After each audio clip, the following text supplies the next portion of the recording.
And then they have to experience these things that fuel that chronic stress response, right? So the physical demands and functional limitations associated with having Duchenne, their care schedules, the demands associated with their care is a lot, right? And it's not always things that they enjoy doing, right? Like Hoyer lift transfers and, having somebody feed them or putting their AFOs on or doing passive stretching, and all of that takes time. There's a lot of aversiveness associated with physiological instability, right? So that feeling chronically stressed all the time, you do habituate to that, so you don't notice it, but it's still impacting your body, right? You are going to be very fatigued. It is exhausting to live life like this. It is uncomfortable, right? Like you tend to have more pain or muscle tension. You also are more primed to things that normally would be tolerable, like minor changes in body temperature, minor changes in feeling hungry, minor changes in the ambient noise of the background, right, are going to have a much bigger impact on you than they really should have. The school setting and academic demands, I could do a whole talk on school settings and academic demands and my feelings about that in this population, but that's for a different day and probably a soapbox sort of situation. But school settings are incredibly overwhelming from a sensory standpoint for these kids. And I have kids who they are not tolerating the school setting. And, we might truncate their day to like half days and they don't go to school on Wednesdays. And then they can tolerate being there for 3 hours. But the school setting can be incredibly overwhelming. And when you think about how these boys' brains are processing information and not really regulating well, and then we put them in a very overwhelming setting and we're expecting them to learn, and we're confused why they're not learning at the same rate as other kids, seem sometimes like a ridiculous place to be operating from a bunch of adults, but alas, here we are. And so they're just really asked to do things that are really unrealistic at times. There's a lot of physical demands associated with completing schoolwork that become hard and that sometimes teachers just don't think about, right? Like, do they need to learn cursive? Probably not. Is it worth the battle of learning cursive? No, probably not. Do they need to learn to write? Yeah. Do they need to learn to dictate? Yes. Do they need to learn his computer and type? Yes. But do we really need to like beat into them cursive? Probably not. Same thing with like other demands, right? So they'll, sometimes teachers will be unwilling to modify writing demands for homework assignments, right? And it's like, is it a writing assignment? If it's not a writing assignment, then they shouldn't have to do their answers in written format. They need to just show you that they know it. I mean, it's a writing assignment. Sure, we want to know how to write. But then after that, like the writing sometimes gets in the way of them doing their work. And so it's thinking too, just about that, and that battle is constant for you all. And I wish schools would just accept what you tell them as reality, because that would be so much easier. But they don't. The neurocognitive impacts, right? So not only on how they tolerate the environment, but then how they learn, right? So I do see, it feels like there's like a 2-year delay, sometimes in executive functioning sort of maturity and sort of their ability to kind of attend and do some of these things. And so why they are capable of learning second grade like their peers, their ability to do that in a very overwhelming environment and maybe at the same pace or in the same manner as their peers maybe is a little delayed. And so now the demands of second grade, but like really from an emotional and functional sort of what they should be expected, they might be like a couple years behind that, right? So not that they can't learn, but they just need it to be a little different, and then they could learn this way. And so they're kind of always like that mismatch is occurring sometimes in the academic settings that can paint a kid as looking like a different type of learner or an incapable learner, and they're not. The impact of sort of the stress associated with socialization and peers is super real and very important. So the difficulties in making friends and bullying or experiencing sort of challenges associated with having, different mobility expectations or demands or rules on you at school, sometimes not able to fully participate in activities that would help them find common ground with their peers, or they're not able to do so at the same rate or in the same way, which then limits their ability to sort of connect. And then just in general, how they're impacted from a functional standpoint, right? So if they're fatiguing faster or tripping a lot more or not as coordinated and getting picked last because they're perceived as not being athletic, all of that negatively impacts them and causes stress for them at school. the realness that is their medical procedures and demands. And then the relationship between those things and then their development of medical trauma is very real. Many aspects of their care are incredibly stressful. So I can't tell how many kids I work with around treatment around, having panic attacks because they have to get in their Hoyer lift and be transferred because, somebody in the hospital dropped them once out of a Hoyer lift, right? Or they didn't have the right size and they were slipping, and the doctor's office was just power through it, even though this kid was terrified. And like those little things can be huge, right? They have to have MRIs. MRIs can be very overwhelming for them, that kind of stuff. So, and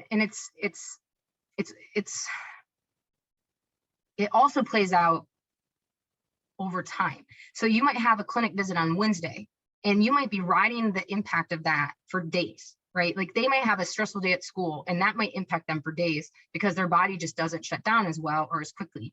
And so it's that clustering or that combination of things adding on to them without any of that like shutdown or release that you would expect to see in non-Duchenne kids. These things very much other them, right? Like that, like the things that they need as part of their care and their medical procedures, the tools they use, others them from other kids.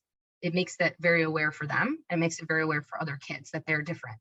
And then society is not structured in a way that differentness is handled very well. And so therefore then they are othered because they are different. And that is just really unfair to them. These things take a lot of time and they take skill. So it's not like you could just be like, oh yeah, you can go to John's for the weekend and their mom doesn't know anything about Duchenne and like doesn't know how to move you or anything and she'll take care of you for the weekend. Like that's not going to happen. You guys wouldn't let it happen because you're also like, okay, here are my medical cards, here are this. And a parent's going to be like, okay, no, your kid, now I don't want to get sued, so I'm not going to do that thing. Or their house isn't, ADA friendly because why would it be? So there's, all of that goes into this. And then, you get into the place of like one parent does all the things and then your kid's aging. And then, they're like, my mom's the only person who put my socks on. And you're like, holy shit, I'm gonna have to put my kid's socks on until they're like 90. And so it just becomes like, this like vicious feedback on that.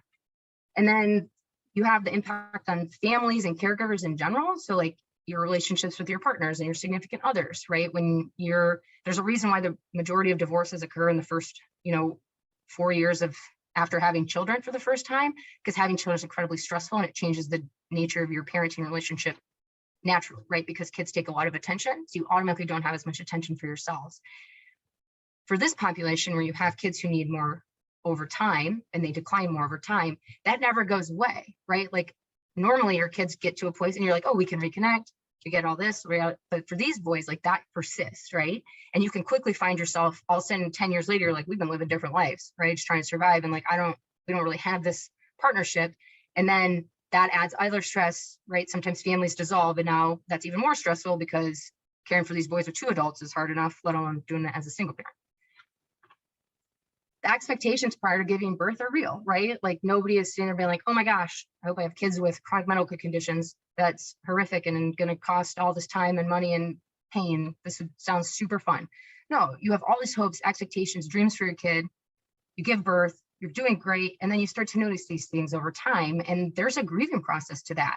And not everybody grieves the same, right? Like parents grieve different. And that in and of itself can cause stress on your relationship, right? Because you don't know that until you're in it, right? It's not like you're sitting there through prospective partners and be like, okay, but like this time you care, like, what would you do if your mom died? Like, you're not going to have that conversation and like, they're not going to know. So even if they tell you what they would do, they might actually not do that thing because they've never been in it. And so there's parts of us that we just don't know about another person until we're in it that can just sometimes be incompatible, right? Likewise, the things that these boys sometimes need are not compatible with who parents are, right? Like not every parent is incredibly patient. Some parents have ADHD. Some parents have their own mental health issues. Some parents, have very high stress jobs. Like some parents, just there's not always a good fit or a good mismatch. And that's not your fault. That doesn't make you a bad parent because you're like, have a less tolerance than another parent for tolerating some of these things, or it just makes you human. There's a real financial impact on families for this, right? I'm sure you all know, or you might be one of those families where one of you has, if you're still, have a 2-parent household, where one of you has, left their career, left their job to stay home to take care of your kid. And that's real, right? Like you're sacrificing and that changes sort of the dynamics for you and your family and you and your partner and you in as an earner. And there's a lot of things that go along with that.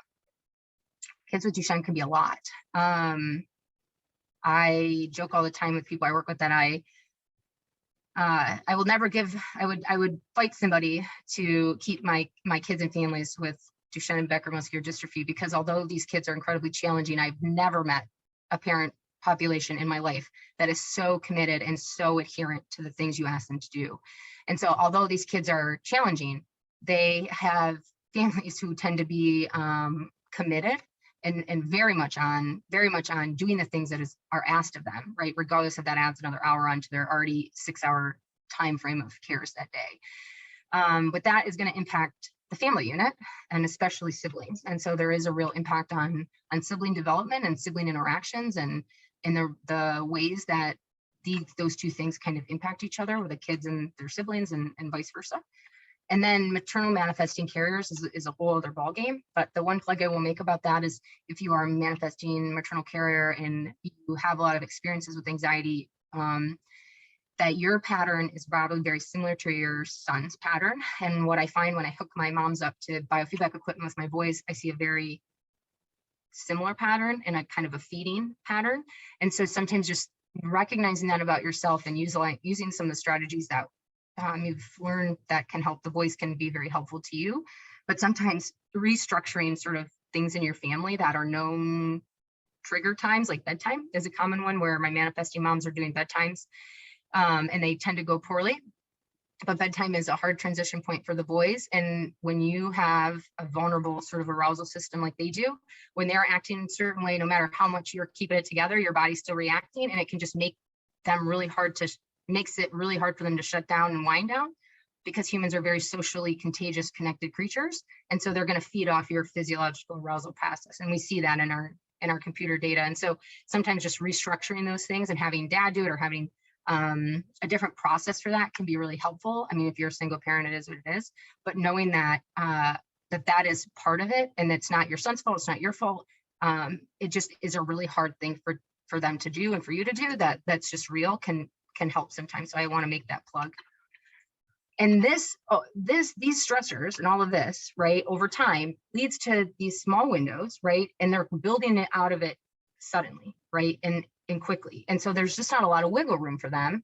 And that is where then we start to see cluster meltdowns, like a lot of physiological instability, those kind of days and days where they're just either not sleeping or they're sort of really, really struggling, or they're melting down or acting caustic over little things or being really aggressive. And, then what you'll see, a lot of parents will say, and then they'll crash for like a day or something. And then you kind of have a little bit more time where you can kind of build again.